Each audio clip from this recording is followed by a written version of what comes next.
Okay, and now in this section we will review a few math skills that as I call them, before we go on to more of the dimensional analysis, or before we go on more with converting our measurement. So let's review firstly something called as scientific notation. What are scientific notations?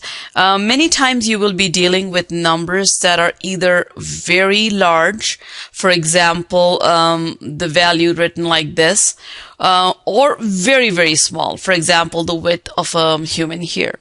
Rather than writing these numbers with all the zeros as projected in both of these values, it is much easier to use scientific, or sometimes called as the exponential notation. In an exponential notation, where you always use a coefficient, and the coefficient is a number, and this number is going to be equal. Actually, this number can be equal to 1 and or up to less than 10. So in other words, from 1 through 9. This number cannot be more than 9. So for example, if you have 10, then the value would have to be written as 1.0 and then so forth. So the number will always have one significant digit, as we call it, to the left of the decimal point. And I will give you an explanation of what a significant digit is. A significant digit is going to be, for example, a whole number that you see over here. So there's going to be one digit present before the decimal. Always remember that. So you only have one non-zero digit before the decimal. Again, repeating, because I see a lot of people write down with 2 digits over here. And then once you place a decimal after the first non-zero digit, then you count how many places you have after that for either a large or a small number, and that I will show you. And you will express that as the power of 10. So this value that is shown over here is going to be a value that is present by counting the number of places you moved the decimal point. If you move the decimal point to the left, as shown in this value over here, notice this is a large value which has 52,000 with 3 zeros. So my decimal is being moved to the left, and I have first non-zero digit, one non-zero digit, and I place a decimal between the two values over here. How many places have I moved? I've moved them 4 places, and that's what is expressed over here as the value of n, as we call it. However, if you have a very small number, for example, a value that is expressed over here, in which your decimal is present before zeros, so now in this case, I have to move them on the right to come to the first non-zero digit, which would be after the 3. And since I have moved them 3 places, the value is then expressed as a negative value. So the scientific notation again is a expression of writing out very large or very small values. So let's see. So let's have some examples of the writing of these values. So here is a value that's given to you, in which we have given you the diameter of the earth, and you can see it's 1280000. Now, in order to express that as a scientific notation, my decimal place is present over here. I have to move my decimal place to the first non-zero digit. So the 3 letters up here, 3 numbers up here, 1, 2, 8. So it would have to be 1, and then I would have to place my decimal, followed by the 2 other non-zero digit. You can go up to 2 places, or you can round off to the first place. Either way, I'll be okay with it.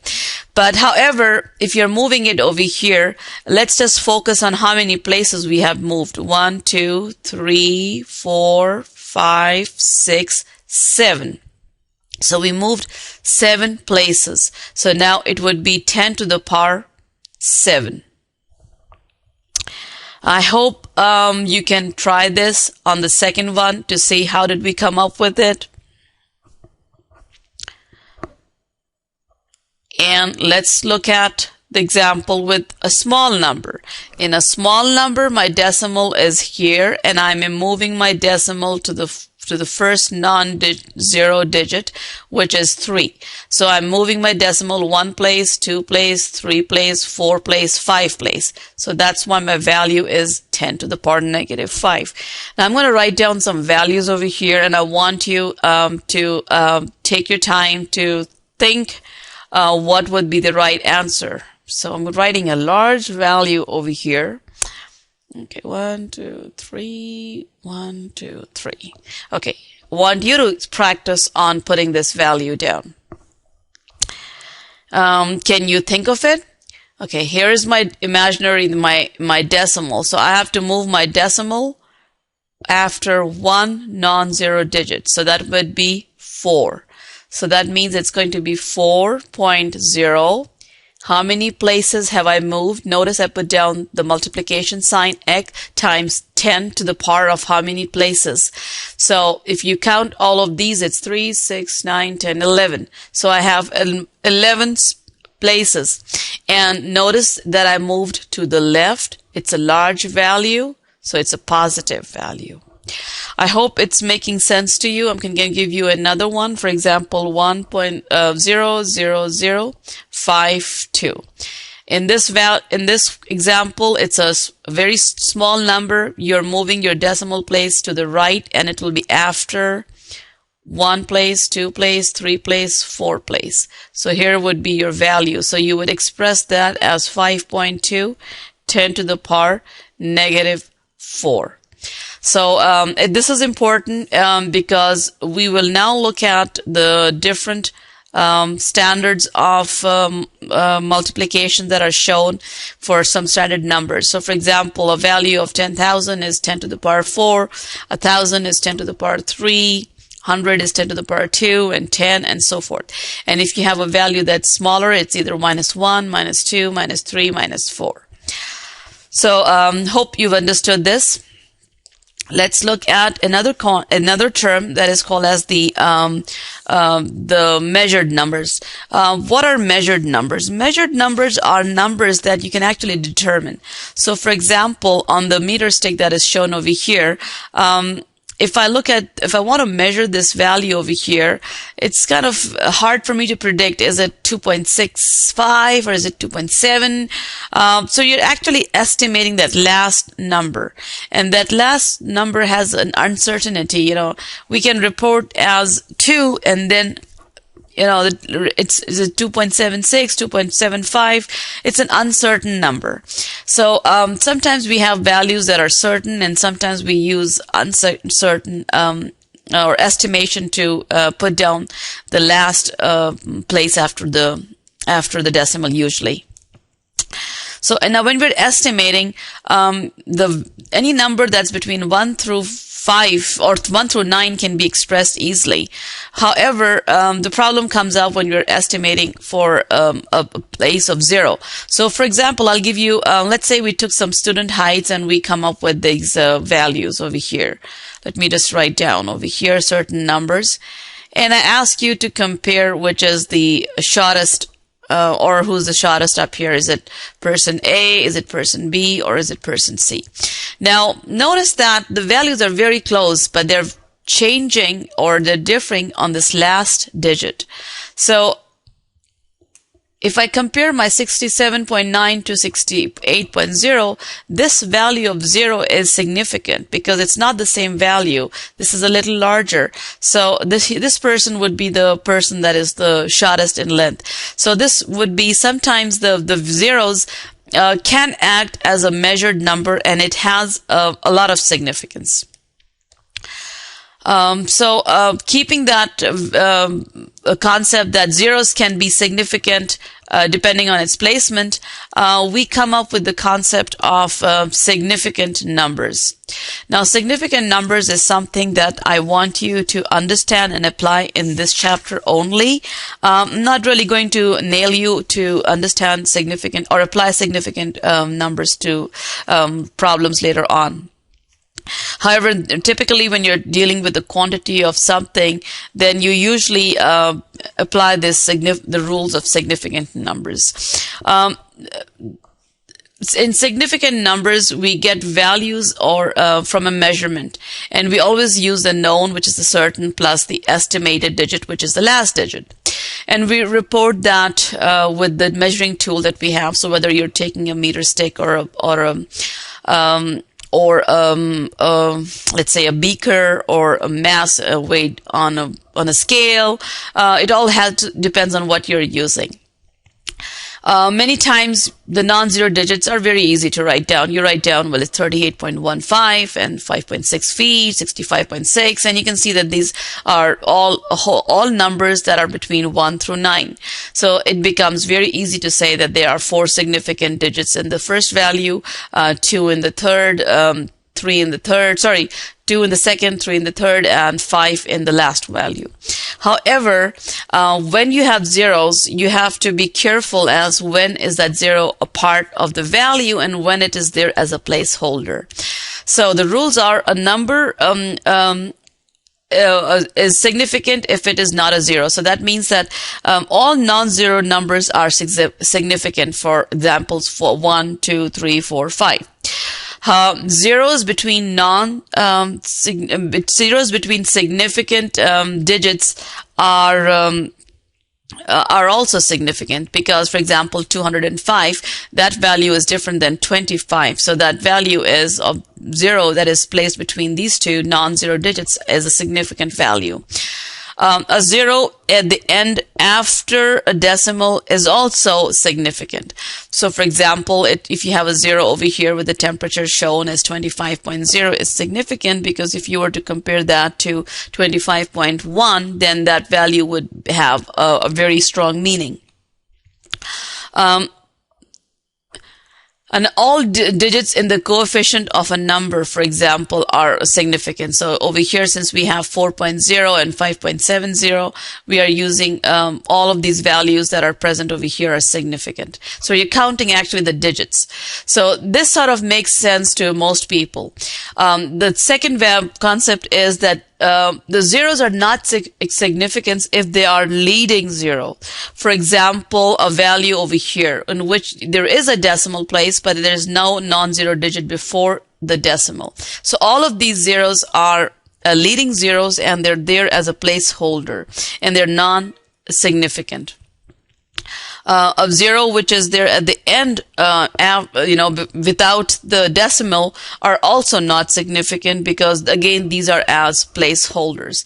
So if you can remember that these are the two ways that the zeros are not significant, and everything else it's going to be significant. It will sort of make it easier for you to relate to when we are counting for significant numbers in a reported value. Now, for example, the reason I'm going to talk about significant numbers is I will show you in dimension analysis, you report your answer at the end using significant digits. So, for example, a value over here has 3 significant digits because they're all zeros in between. Over here, notice it's 5 digits. And over here, the significant digit would be 2, 1, 1, 2, and again, we will have 1, 2, 3, 4, 5 significant digits. So this is something that you should know for this chapter, definitely. So we are going to take a little short break here again. I'm not going to go into addition and subtraction because I think most of you know how to do that. However, I think I should actually, give me a minute. Let me take another slide out, and I need to show you how to do multiplication and division using significant digits. Okay, I was able to get my little slide out, and I just have a blank sheet that I want to show you that an answer, how is it reported using significant numbers and involving significant digits. So, for example, if I was to take the value of, let me come to the middle of here. So we are going to start from here. Okay, 78.35 times, let's say we have 3,400, and we divide that by, let's say, 270 0.000. And I want you to, let's say this is in meters, and this is in meters, and this is in meters square. And I want you to report that. Now, when you do your calculations, you have to sort of report your answer based on the significant digits that that are involved in here. And the rule is that the numbers, the answer should be reported with the minimum significant digit that are present in your calculations. So, for example, if I look at the number of digits over here, there are 4 digits on this one. Notice this one has zeros at the end, but there are no decimals, so there are only 2 place. And over here again, this is a comma, so it's again not a decimal, so you have another 2. So what it means is that the answer should be reported by using digits that are only 2 numbers. So if you do the calculation, you will come up with a value of 8.5, and oh, sorry, no, it won't be 8.5. This would be, I need to get my calculator out to report that. Okay, actually, let me get my eraser out. Oops, I took everything away. So anyways, I'm going to stop here because I think you've understood what I was trying to, because I'm trying to get my thing back to see if I can show you what happened. I just lost my concept over here. Anyways, so as I was showing, you need to focus on how many places you should report your answer at the end. So, example, let's do another one. 78 times 5. If you have to report the value over here, then it should be reported as 1 significant digit. So that's the value is 390. Okay. So now we have 390 over here, and you have only 1 significant digit in this value. So now notice they have 3 significant digits here. So you would have to report it as rounding off, and you'll have to bring it up to 400 to report your answer. And that sort of gets into the rounding off rule to use many times when you're expressing in these significant digits. And it's not very practical. Most scientific folks don't like it, because if you have a mathematical problem that is 10 different steps and you start rounding off at each rule, then you're really going to give away your answer at the end. It's going to be terribly off. So this concludes our concept of the review of the chemistry, and next we will go on back to the measurement and see how we are going to apply all these concepts that we just learned.